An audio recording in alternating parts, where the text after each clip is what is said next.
ከኮንዶሚኒየሞች ጋር በተያያዘ አዲስ መረጃ ሰምተናል። በዚህም መሰረት ቤት ለቤት ቁጥጥር እንደሚደረግና በርካታ ኮንዶሚኒየሞችም እንደሚሸጡ ታውቋል። በሌላ በኩል ደግሞ ከነዳጅ የዋጋ ጭማሪ ጋር በተያያዘ አዲስ መረጃ ይፋ ተደርጓል። በርካታ ነጋዴዎች ከነዳጅ ግብይት ጋር በተያያዘ ጉዳያቸው በሕግ እየታየ ነው ተብሏል። ሰላም ቤተሰቦቻችን፣ መረጃዎቹን የት ሀገርና የት ከተማ ሆናችሁ እየተከታተላችሁ እንደምትገኙ በሀሳብ መስጫው ላይ ጻፉልን። በየትኛው ጉዳይ ላይ መረጃ እንድናቀርብላችሁ እንደምትፈልጉ ማሳወቁን። አሁን ዝርዝር መረጃዎቹን አንድ በአንድ ወደ እናንተ እናደርሳለን።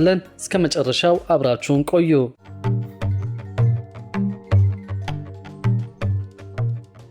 ከነዳጅ የዋጋ ጭማሪ ጋር በተያያዘ አዲስ መረጃ ይፋ ተደርጓል። በርካታ ነጋዴዎች ከነዳጅ ግብይት ጋር በተያያዘ ጉዳያቸው በፍርድ ቤት እየታየ ነው ተብሏል። እነዚህ ነጋዴዎች ከነዳጅ ሽያጭ ጋር በተያያዘ ጉዳያቸው በፍርድ ቤት እየታየ መሆኑን የንግድና ቀጠናዊ ትስስር ሚኒስቴር ነው ያስታወቀው። የንግድና ቀጠናዊ ትስስር ሚኒስቴርና ተጠሪ ተቋማቱ የ2018 በጀት ዓመት የአንደኛ ሩብ ዓመት እቅድ አፈጻጸምን ገምግመዋል። በሚኒስቴር መስሪያ ቤቱ የንግድ ስርዓትና ላይሰንሲንግ ዘርፍ ሚኒስትር ዴታ ዶክተር አብዱል ሐኪም ሙሉ የመስሪያ ቤታቸው ሪፖርት አቅርበዋል። በሩብ ዓመቱ በነዳጅ ግብይት ላይ በተደረገ ክትትል ከ214,000 በላይ ሊትር ነዳጅ በቁጥጥር ስር እንደዋለ ተናግረዋል። በዚህም ከ16 ሚሊዮን ብር በላይ ገቢ ማድረግ መቻሉን ገልጸዋል። ከነዳጅ ግብይት ጋር በተያያዘ 66 ነጋዴዎች ጉዳያቸው በሕግ እየታየ መሆኑንም አስረድተዋል። በአሁኑ ወቅትም የነዳጅ ዋጋ በዓለም ገበያ መሰረት እየተካሄደ እንደሚገኝ ተናግረዋል። ከጥቂት ቀናት በፊት ከአውሮፕላን ነዳጅ ውጭ ያሉ የነዳጅ ምርቶች የችርቻሮ መሸጫ ዋጋ ባለበት እንዲቀጥል መወሰኑ ይታወሳል። የቤንዚን፣ የነጭ ናፍጣ፣ የኬሮሲን፣ የቀላል ጥቁር ናፍጣና የከባድ ጥቁር ናፍጣ መሸጫ ዋጋ በመስከረም ወር ሲሸጥበት በነበረበት ዋጋ እንዲቀጥል ተወስኗል። የአውሮፕላን ነዳጅ የችርቻሮ መሸጫ ዋጋ በአዲስ አበባ ከተማ በሊትር 120 ብር ከ10 ሳንቲም እንዲሆን በመንግስት ተወስኗል። በሌላ በኩል ደግሞ ከኮንዶሚኒየሞች ጋር በተያያዘ አዲስ መረጃ ሰምተናል። በዚህም መሰረት ቤት ለቤት ቁጥጥር እንደሚደረግና በርካታ ኮንዶሚኒየሞችም እንደሚሸጡ ታውቋል።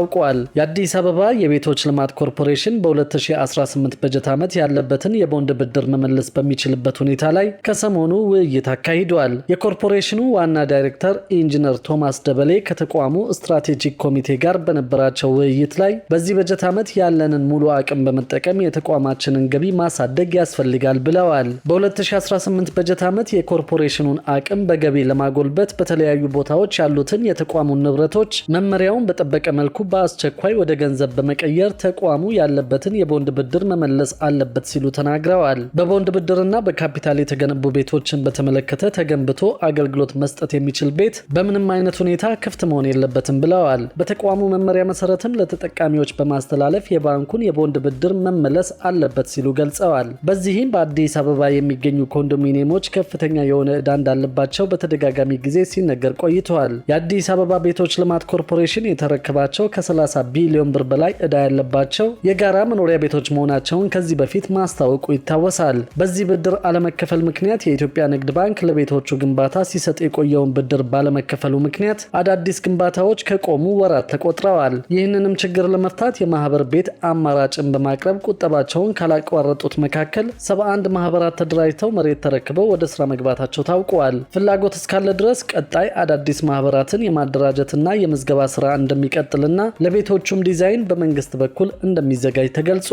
ሌላኛው አማራጭ 70/30 የሚባለው የመንግስትና የግል አጋርነት የቤት ልማት ፕሮግራም ሲሆን በዚህ ዘርፍ ለመሰማራት በርካታ ቤት አልሚዎች ፍላጎት በማሳየት ወደ ስራ መግባታቸው ታውቋል። 120,000 ቤቶችን በ70/30 መርሃ ግብር ለማስጀመር ጥረት እየተደረገ መሆኑን ኮርፖሬሽኑ ይፋ አድርጓል። በዚህ መርሃ ግብር ከሚገነቡ ቤቶች 30 በመቶዎቹን መንግስት ወስዶ ለቆጣቢዎች ያስተላልፋል ተብሎ ይጠበቃል። በዘንድሮ ዓመት በአዲስ አበባ ከተማ የኮሪደር ስራ ተብሎ እንደ አዲስ የሚጀመር ስራ እንደማይኖር የዘንድሮ ትኩረት ቤቶችን መገንባትና የውሃ አቅርቦትን ማሻሻል ነው ሲሉ ከንቲባ አዳነች አቤቤ መናገራቸው ይታወሳል። በዚህም በዘንድሮ ዓመት በከተማው የኮሪደር ስራ ተብሎ እንደ አዲስ የሚጀመር ነገር እንደማይኖር አሳውቀዋል። የ2018 ትልቁ ትኩረት የቤት ግንባታና የውሃ አቅርቦት ነው ብለን አጽድቀናል ሲሉ ከንቲባዋ ተናግረዋል። ዘንድሮ ዋናውና ትልቁ ትኩረታችን የመኖሪያ ቤት ግንባታ ይሆናል ሲሉ አስምረውበታል። በተመሳሳይ ደብረ ብርሃን ዩኒቨርሲቲ ዩኒቨርሲቲ በ3 ቢሊዮን ብር የመምህራን መኖሪያ አፓርታማ እየሰራ መሆኑን አስታውቀዋል። የዩኒቨርሲቲው ፕሬዝዳንት ዶክተር አስረስ መለስ እንደገለጹት በዩኒቨርሲቲው 230 መምህራንን ተጠቃሚ የሚያደርግ አፓርታማ በ3 ቢሊዮን ብር ወጪ እየተገነባ ይገኛል። አፓርታማው የመዝናኛና የገበያ ማዕከላትን ጨምሮ ሁለገብ አገልግሎት የሚሰጥ መሆኑ ተገልጿል። የግንባታውን ሂደት በማፋጠን በአጭር ጊዜ ውስጥ ለማጠናቀቅ እየተሰራ መሆኑም ተጠቁመዋል። በሌላ መረጃ ደግሞ የኢትዮጵያ ምርት ገበያ 1.1 ቢሊዮን ብር ብድር ለአርሶ አደሮች መስጠቱን አስታውቋል። በ2017 በጀት ዓመት 1.1 ቢሊዮን ብር ብድር ለአርሶ አደሮች መስጠቱን የኢትዮጵያ ምርት ገበያ አስታወቀ። የኢትዮጵያ ምርት ገበያ ዋና ስራ አስፈጻሚ አቶ መርጊያ ባይሳ እንደገለጹት የኢትዮጵያ ምርት ገበያ የአርሶ አደሩን የፋይናንስ ተጠቃሚነት ለማሳደግና የብድር ስርዓትን ተደራሽነት ለማረጋገጥ እየሰራ ይገኛል። በዚህም አርሶ አደሩ ምርቱን ብቻ በዋስትና በማስያዝ ያለ ተጨማሪ ማስያዣ የብድር አገልግሎት የሚያገኝበት ምቹ ሁኔታ ተመቻችቷል። በዚህም በ2017 በጀት ዓመት 1.1 ቢሊዮን ብር ለአርሶ አደሮች፣ ለህብረት ስራ ማህበራትና ለአቀናባሪዎች እንዲያገኙ ተደርጓል። በበጀት ዓመቱ ከምርት ግብይት ሚዛንና ጥራት ፍተሻ አገልግሎት አንጻርም ከ737,000 ሜትሪክ ቶን በላይ የጥራጥሬና ቅባት እህሎች የሚዛን አገልግሎት ተሰጥቷል። በተጨማሪም ከ20,000 በላይ ናሙናዎች ላይ የምርት ጥራት ፍተሻ የተከናወነ ሲሆን ከዚህም ውስጥ ከ10,000 በላይ የሚሆነው በቡና ምርት ላይ የተደረገ መሆኑ ተገልጿል። ይህም ለወጪ ንግድ ስኬታማነት ከፍተኛውን ድርሻ የሚይዝ ይሆናል ብለዋል።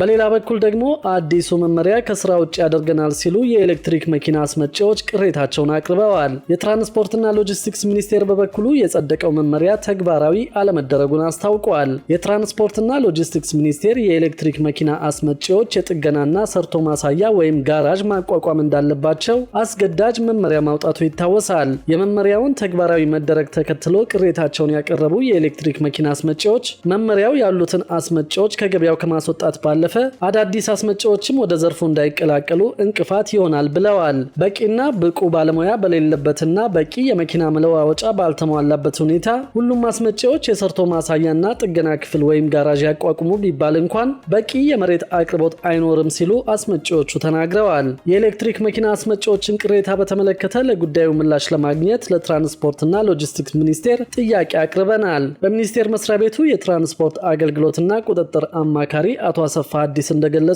የጸደቀው መመሪያ ተግባራዊ አለመደረጉን ጠቅሰው መመሪያው የሚጠቅመው በአስመጪዎችና በተጠቃሚዎች መካከል አስተማማኝ የሆነ ዋስትና እንዲኖር ነው ብለዋል። ይህም በዘርፉ ቀጣይነት ያለው ስራ እንዲሰሩ ለማድረግ ያለመ መሆኑን ገልጸዋል። አክለውም የኤሌክትሪክ መኪና አስመጪዎች የብቃት ማረጋገጫ ወስደው ወደ ስራ ከገቡ በኋላ መመሪያውን አክብረው መስራታቸው ግዴታ መሆኑን አስምረውበታል። በኢትዮጵያ ከ400 በላይ ተቋማት የኤሌክትሪክ መኪና እያስመጡና እየገጣጠሙ መሆናቸውን የትራንስፖርትና ሎጂስቲክስ ሚኒስቴር ማስታወቁ ይታወሳል። በሌላ በኩል ደግሞ የመሬት ባለቤትነት ላይ የወንዶች ቁጥር ከ27 በመቶ ወደ 45 በመቶ ከፍ ማለቱ ተገለጸ። በቤተሰብ ስም የመሬት ይዞታ ማረጋገጫ የምስክር ወረቀት የተሰጣቸው አርሶ አደሮች ቁጥር ከ2013 እስከ 2017 ዓ.ም ባለው ጊዜ ውስጥ ከ67 በመቶ ወደ 74 በመቶ ቢያድግም ይህ ህጋዊ መሻሻል በተግባር ግን የስርዓተ ጾታ እኩልነትን ማምጣት አለመቻሉ ተገልጿል። በመሬት ባለቤትነት ላይ የወንዶች ቁጥር ከነበረበት 27 በመቶ በከፍተኛ ደረጃ ወደ 45 በመቶ ከፍ ማለቱ ታውቋል። ይህ የሚያሳየው መሬት በህጋዊ መንገድ ሲረጋገጥም እንኳን ቁጥጥሩ ወደ ወንዶች እየተዛወረ መሆኑ ነው ተብሏል። የፖሊሲ ጥናት ኢንስቲትዩት ግኝት እንዳመለከተው ከሆነ ሴቶች በአማካይ በቀን 20 ሰዓት ሲሰሩ ወንዶች ደግሞ 14 ሰዓት ብቻ ይሰራሉ ብለዋል። ይሁን እንጂ ሴቶች በግብርና ውሳኔ አሰጣጥና በአስፈላጊ የኤክስቴንሽን አገልግሎቶች ተደራሽነት ላይ ዝቅተኛ ተሳትፎ እንዳላቸው የተገለጸ ሲሆን የጥናቱ ተመራማሪዎች ማህበራዊ ደንቦች የሴቶችን ተሳትፎ የሚገድቡ ዋነኛ መሰናክሎች መሆናቸውን አረጋግጠዋል። እስከ 2025 ዓ.ም ድረስ 30 በመቶ የሚሆኑ ቤተሰቦች ሶስቱን ቁልፍ ዘመናዊ ቴክኖሎጂዎች ማለትም የተሻሻለ ዘር፣ ማዳበሪያ ወይም አግሮኬሚካል አንዱንም አልተጠቀሙም ተብሏል።